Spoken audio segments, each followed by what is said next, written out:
The Cleveland Guardians had a 7-game losing streak heading into yesterday's action. If you knew that, then you knew more than I did. And let's be honest, that's not what matters right now. We're going to get into the debates of spring training. We're going to talk a little bit more about the roster, including a mistake I made on Monday's show. And if we have time at the end, of course, just a little bit more draft content. Because is there ever enough? No, we know that answer. On today's Locked On Guardians. You are Locked On Guardians, your daily podcast on the Cleveland Guardians, part of the Locked On Podcast Network, your team every day.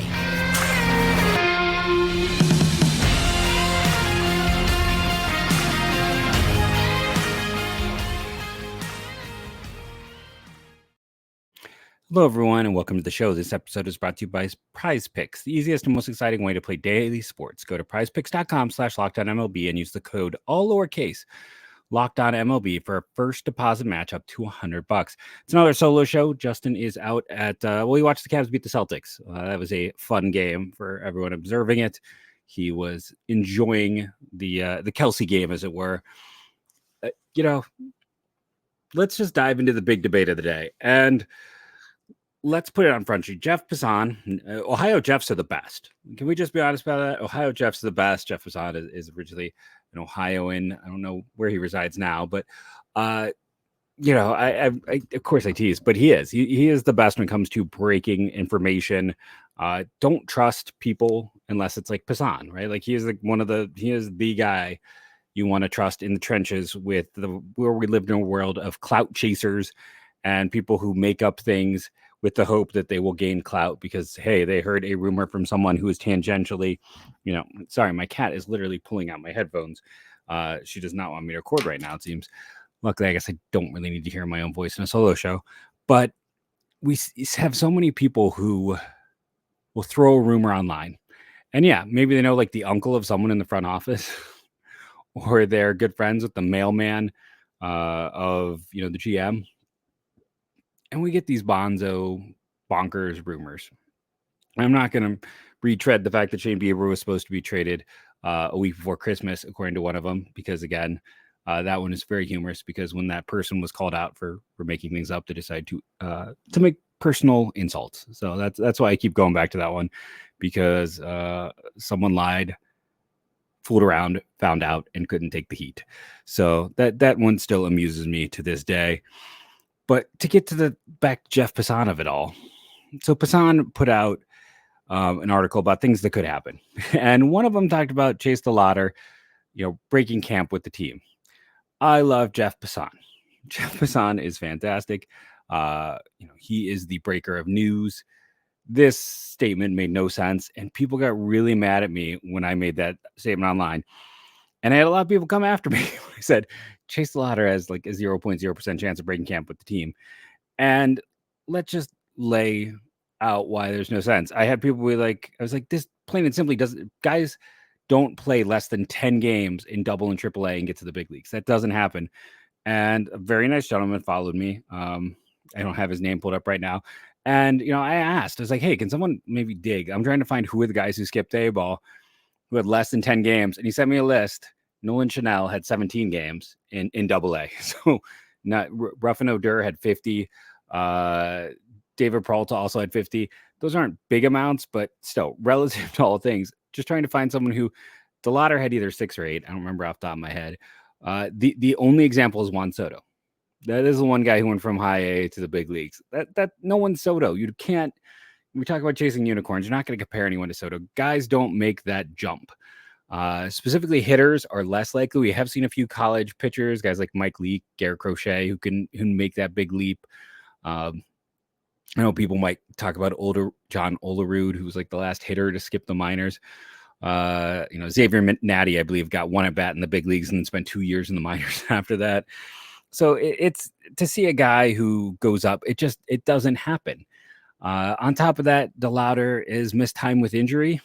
He missed time, his draft year due to injury. He missed time last year due to injury. He has yet to face good secondary offerings. He's yet to face good velocity. There's a lot of questions about how he's going to respond to velocity when there are people who look at his swing mechanically. I think he's going to be fine, but it's silly.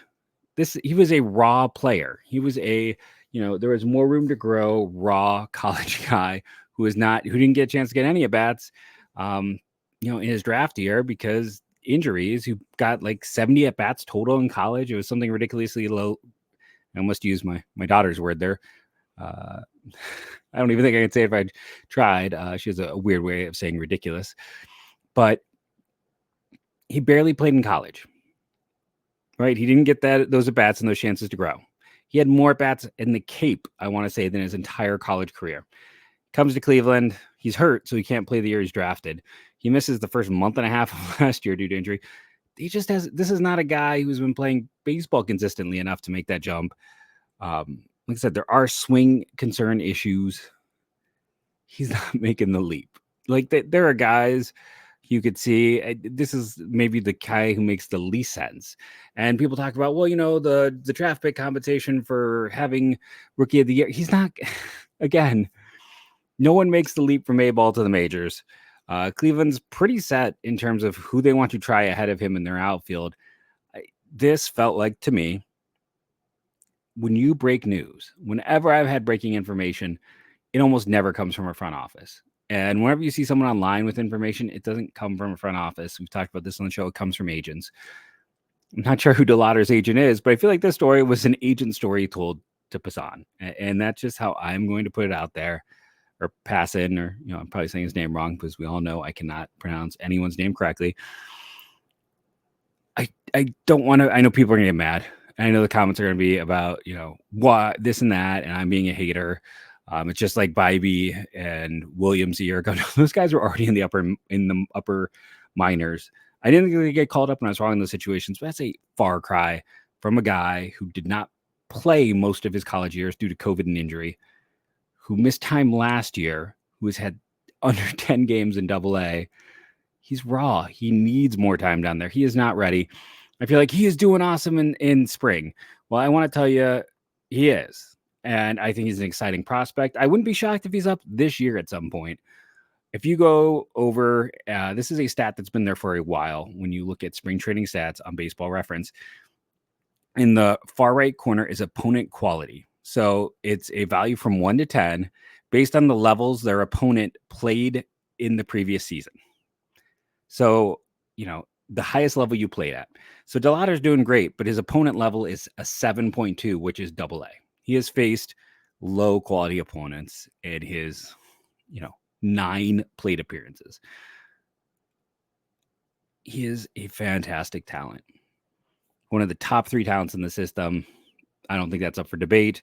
There's a clear top 4, in my opinion, with Ralphie, with him being as young as he is, just a step below the other guys because there is more risk in youth. It's just the way of baseball. There's always so much more risk in youth. When I look at DeLauter, again, go up to AA, absolutely destroy the ball. If Brennan can't step up, if Laureano struggles, if Florial continues to look poor, maybe DeLauter gets up this year. That has not been their MO. Maybe it could happen. It really depends. Because here's the thing. Let's be honest. If they aren't contending, he's not getting called up. They don't have to add him on the 40-man at the end of the year. That's a long ways off. They don't have to worry about the 40-man situation. They don't have to worry about service time. They don't have to, they can wait a year and then maybe actually have a chance at that draft pick. I don't think he is the guy this year. Like I said, Rocchio, I double checked, talked with Justin. He does qualify. If he's on a lot of people are like, he may not qualify in terms of being a rookie. If he's on MLB's top 30 prospects, then he still qualifies as a rookie. Anyone who loses their qualification gets taken off that list. So I can say he still qualifies. Manzardo obviously qualifies. DeLauter is a fun talent. It's fair to be excited for what he could be. He's a potential 5-tool player. Don't view this as me hating on DeLauter. Is he a perfect and safe prospect? No. And I see people acting like he's one of the top prospects in baseball. That's just not the case. He was somewhere in the 30 to 60 range. Those are either guys with low ceilings and safe bets or guys with higher ceilings and some risk. He's not a sure thing. No prospect is, right? But it is a situation, nobody makes that jump. Nobody. And it's not going to happen for the guy who his junior year in college, Parker Messick, we just talked about him in the pitcher draft, absolutely carved him up because he hadn't faced pitching of that level. Bryce Hubbard, who I believe is in Cincinnati system, was a pair of lefties that Florida State had at the front of their rotation, just dominated him. And, he hasn't faced a whole lot of great pitching in the lower minors yet. And it's just, he needs reps. He needs experience. This whole idea of him making this team, they're kind of set. We're going to talk about that in segment 2. There aren't a lot of spots to make. There aren't a lot of players to cut. I've talked with Justin about this. We're going to have to talk about the 5 most likely guys to drop from a 40-man because there aren't much. DeLauter is fun. DeLauter is a fantastic prospect. He might help the team at some point this year. But, I'm not going to make a crazy pronouncement because I end up wrong often. I'm probably raising his chances of making the roster by me doing this whole segment. But I think it is extremely low. I would say bet the house on him not making the team out of spring. It just doesn't make any sense. It doesn't happen when you look at the history of baseball. It doesn't happen when you look at the history of the Guardians. And it doesn't happen for a team that's just trying to conserve spots. So DeLauter will be great, but his time is not today. PrizePicks is North America's largest daily fantasy platform. It's the easiest and most exciting way to play daily fantasy sports because it's just you against the numbers. Instead of battling thousands of other players, you pick more or less on 2 to 6 player stat projections and watch the winnings roll in. And this is the part that I think is fun. This is where the nerd in me, got my Ninja Turtles game back here at the Cat, got some of my baseball information here. The nerd in me loves this part. They have a feature called Demons and Goblins. Demons are picks that are marked in red and they're scary. These are they're big money wins. You can win as much to 100 times your money. So if you bet 10, you'd win 1,000. But these are big risks. If you want to be cautious, though, a demon is hard to fight in D&D, right? But a goblin, that's your low-level guy. So if you're going to fight a goblin, they're marked in green because it's designed to keep you in the green and allow you to land consistent victories. The payout is less than a demon pick, but you keep your chances of your winning streak going higher and higher. If you're in the NBA, you can pick more or less on anything and everything from 3-point mades to turnovers committed. And for spring training baseball, you can pick more or less on pitcher strikeouts and first inning runs. Don't bet on spring training. That is a sign you got an issue. Spring training is its own hill of beans. But try this out for the NBA. Try it out for the NHL. Try it out. It's fun. Download the app today. Enter the code LOCKEDONMLB, all lowercase, for a first deposit match up to $100. That's free money right there. Again, that code is LOCKEDONMLB, all one word, all lowercase, and get a first deposit match up to $100. Join PrizePicks, pick more, pick less. It's that easy. Obviously, it's a great deal. Okay. We got, if you're a long-time listener, that okay was always the sign it was after an ad break. I apparently cannot break myself of that, even though often it is not me speaking after the break anymore. Just closing out some tabs here. So let's talk spring training chatter. So one of the big things I'm seeing from a lot of people is Estevan Florial is terrible. He has looked bad. We can ignore that it is a few games. Like, they're not going to keep this dude. He's awful. Like, don't count him as part of the plans for this team. Oh, and before I dive quicker into this, you can see my AD mind at work. I messed up so badly on Monday. I want to throw out an apology. Decide not to talk about Devison. Decide not to talk about Laureano. If you're talking and leaving those types of guys off really made it even more how there's not a lot of room for this team when it comes to extra people making the team. We'll discuss a little bit more of that. But to go back to Florial, it's been, 5-6 games? Maybe it's time to calm down. And no matter how you feel about Cody Morris, he was a pretty sure bet to be a reliever. He looked good as a starter 2 years ago. I don't know exactly what happened last year. It felt like he got himself in the doghouse and never got out. The health stuff is there, but he's a major league pitcher. You don't give away major league pitchers for a guy who a bad spring training is like going to make you cut him. That's not how this works. You don't just spring training doesn't matter. It matters, but it doesn't. We go through this every year. People freaking out about spring training performances. If spring training performances mattered, Bobby Bradley would already have an extension in an all-star game. Every year he would be the story of spring training.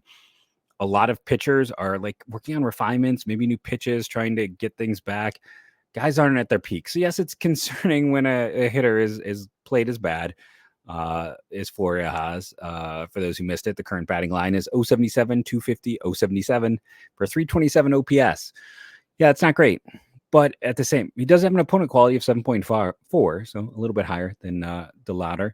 But the bigger thing here is they didn't trade a valuable asset to give him up because of to cut bait on Florial after a bad spring.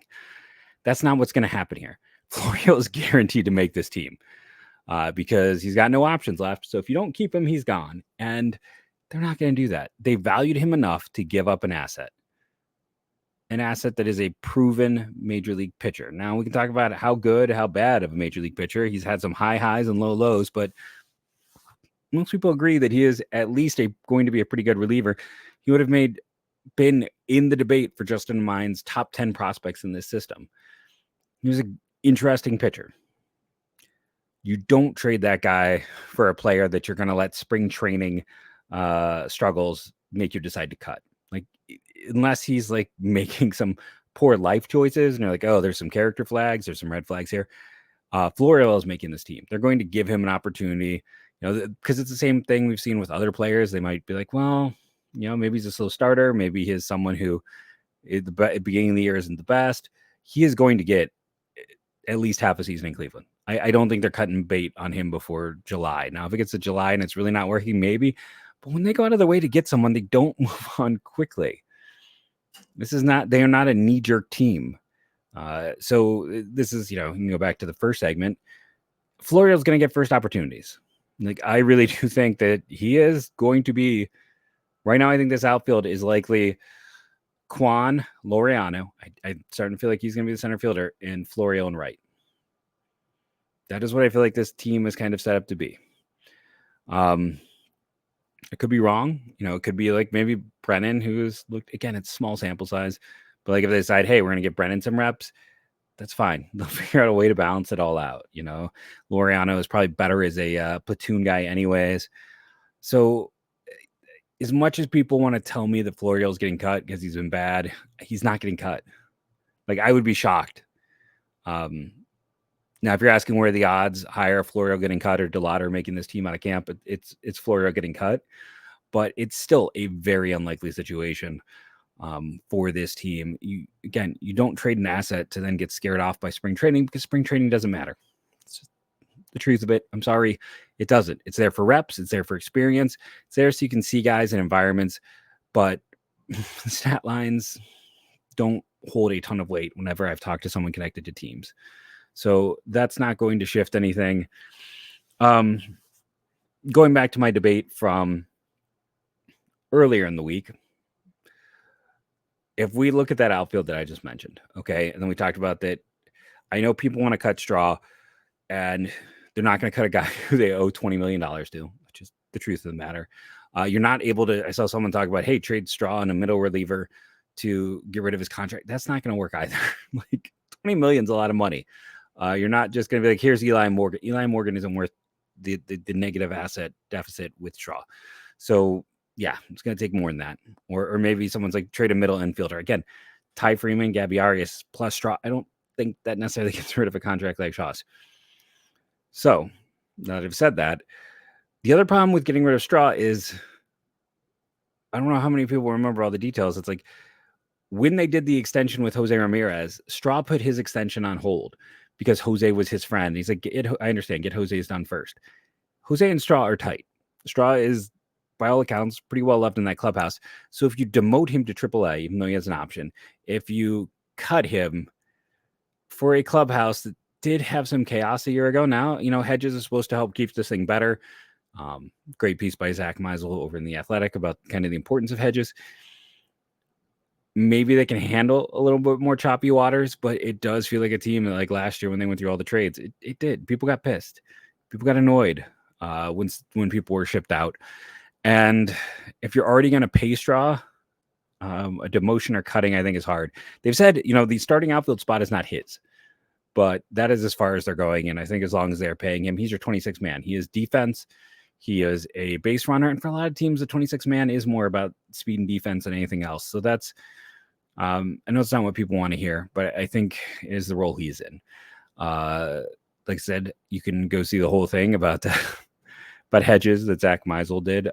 So you got those two guys. So you got 2 spots left, and I right now I'm kind of leaning towards Devison being the first baseman. For those who don't remember, the changes to the Rule 5 a few years ago is they had to pay $100,000 to get his rights. If they send him back, they get $50,000 of that back. $50,000 is peanuts to a major league team, but this gives them a chance to see what he can do. Again, try it out and see. Maybe they can work. The exception to this rule is if Manzardo makes it impossible to send down, and I am not opposed to Manzardo getting the job. Maybe they can work out a deal. Like Arizona is a team that doesn't need Devison De Los Santos. I mean, he's interesting, but I assume they maybe get a deal done with Christian Walker, and then there's nowhere for Devison to go. And he's an unknown, and that's a team that could use some help. I think there could be a trade to be had there. But if we assume Manzardo doesn't make this team, Devison's your first base, that leaves you. I think Ty Freeman playing a lot of positions is going to open him up to make this team. And then, like I said, I think maybe a Will Brennan in that other spot on the bench, or a David Fry, if you think that. And I think there is a world where Fry gets it over Brennan just because I think they want to have 3 catchers. The one scary thing in the Athletic piece was talking about Austin Hedges' job for the last few years being, catch half the games in a year. I'm like, please don't make that be the case. I appreciate his leadership. I appreciate a lot of things he does, but he is not the guy you want out there swinging a bat. When we come back and talk a little bit more about just some spring training comments, trends, what people are asking me about, and just a little bit of fun draft content came out today. So I think we should talk about that at the very end of the show. So make sure you are tuning in for some interesting data as well as some more fun spring training talk. Well, at least fun for me. I'm sure everyone's going to be like, negative Ellis. But I hope it's not as much negativity as understanding, right? I got a higher belief in Florial turning it around and just less of a belief of them doing something unheard of.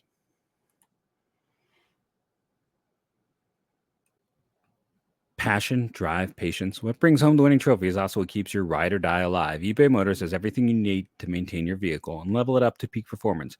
From superchargers, roof racks, exhaust kits, LED lights, and more. Whether you're into speed, power, style, eBay Motors has got you covered. With over 122 million parts for your number one ride or die, you always find exactly what you're looking for. And with eBay Guaranteed Fit, your part is guaranteed to fit your ride every time or your money back. Because with eBay Motors, you're burning rubber, not cash. With all the parts you need at the prices you want, it's easy to turn your car into the MVP and bring home that big win. Keep your ride or die alive at ebaymotors.com. Eligible items only, exclusions apply. eBay Guaranteed Fit only available to U.S. customers.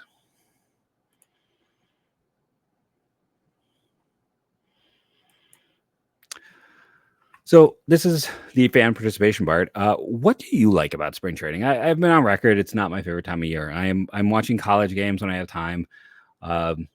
This podcast is a part-time job. 2 kids and a full-time day job means I don't get to watch as much as I would like of baseball in general. So for those of you who do love this, like I want to know, put in your comments below, like, what is it you like about spring training? What is it I'm missing the boat on? Turn me around. Convince me that I have been making a poor choice and that I should be loving spring training more. Or if you agree with me, well, also, state that. In addition to that, I would love to hear. No, I don't want to hear the comments. I would love to read in the comments, like, what more things you would like to see on the show. How much do I want to go into the behind the scenes? We would love to have more guests, but we have struggled to get people who want to come on the show to be allowed to come on the show. Can I say that without can I put enough between the lines there? We aren't quite big enough to apparently be allowed to get certain guests. So if you would like us to get more interesting guests, this is the point in the show where I'm just going to tell you, like, hey, recommend a friend or 2 or 10. Because it's a weird world out there where even if a person wants to come on and talk with you, they may not be allowed because you don't drive enough to as much as a other place would like you to. So, we're growing. I'm so thankful to each and every one of our everydayers. And, even to the people who aren't everydayers, most thankful to the everydayers, of course, because they're the lifeblood of the show. But that has been, I think, this offseason, if we're speaking about disappointments, kind of my biggest disappointment is kind of, I don't know, without bragging, I feel like we have pulled this show into kind of a top 5 part of the media space to talk about the Guardians. We just give so much content. Obviously, Zach and TJ are number 1. Like, I don't think that's up for debate. You've got Mandy and Hoynes up there doing their own separate things, but we'd like to think we're at least honorable mention for top 5. So just asking you to help us grow a bit. This is one of those times I'll take a moment and just more than a moment and almost make it a segment. But yeah, we really appreciate all the growth already, but let's keep pushing for that moon. Make this a podcast that people can't ignore. And thank you to all the kind people out there. Talk about everydayers. We're always thankful when we pop up in the Guardians Reddit. Nice things get said, and we're thankful to people like TJ and Zach who, come on the show and treat us like we're in the same universe as they are. Even though I don't think Justin or I believe that for a heartbeat. So yeah, thank you. I started this podcast almost 1,200 episodes ago, and I was lucky in that first few weeks if I got 100 downloads. So the fact that we can get a few thousand between YouTube and the audio is it means something. It's super special. So thank you. Now that I've said that, in terms of spring training, what am I actually intrigued to see? For me, it's the shortstop position and what they're going to do at first base. I think those are really the only spots that there is a whole lot of guessing at. Yeah, I mean, outfield isn't really set, but we kind of know who the names are. I don't think, Noel or Rodriguez really have a chance. I think it's the guys we already talked about. Would I love to see them still make a trade? Yeah, because I don't know how I feel about the current outfield setup. But it's like the shortstop position is fascinating. We talked about Gabby Arias had just unbelievable. He was, a slightly above league average bat against righties and against lefties. He was worse than Cam Gallagher. He's the best defender of the group. Rocchio, I mean, Keith Laudem is a top 20 prospect in baseball. That's elite of the elite. Cleveland has not had a lot of guys. I mean, Espino, I believe, is the only one from last year's crop who was like a top 20 prospect in all of baseball. So that at least with Law, he really believes in him. And he made top 100 multiple other places. That should be typically a guy who's a solid starter. So you're really hoping that one of them steps up and the other one just destroys baseballs, and you have a legitimate trade asset. And then first base, it's just how long can they keep down Manzardo, and how long do they want to keep him down because of ceiling potential. He's not a young kid. It's first base. First base does not generate value. Think of all those years that CJ Cron couldn't even get like an arbitration contract, even though he was a above league average offensive baseman. Was it like Tampa to Minnesota? Eventually, did settle in with Colorado for a bit. But first base is a position that just does not get value. It's just the way of it. So there's not a lot of reasons to play the time game with Manzardo. Yes, first basemen are also, it's really hard for them to win a rookie of the year, especially when Manzardo is more hit tool over home runs, but go for it. Like, that's the one I'm going to say, it doesn't make a lot of sense to me to not do it. Normally I am kind of more on the side of service time manipulation, which is maybe not something I should admit, but like, I root for the team more than the name on the jersey. So, yeah, Manzardo is the situation where this makes the least amount of sense ever to mess with service time. So I mentioned some draft stuff. The nice thing right now with college baseball, if my computer would stop being super slow, is we're starting to get a lot more advanced data sneaking out. And before anyone, I want to throw two things out about Travis Bazana. I had someone comment, Florida Gators, who's a insurance salesman, Alan Horn, former Guardians traffic, went to Virginia and then went to the Yankees. It's like Cleveland needs more power hitters. I just say take the best hitter, but I thought this was interesting with Bazana. So one, verse 90 plus mile an hour pitchers this year, 667 average, 2.131 OPS, 11% whiff, 60% hard hit. That's a power hitter profile. He is punishing. The other side of it, though, is this is what concerns me about him against off-speed pitches. 41% whiff. That's the highest amongst like first-round type hitters. Does have an 875 OPS, so he's still hitting well. The one guy who is really bad, the guy who can't hit off-speed at all this year, is Mike Sirota.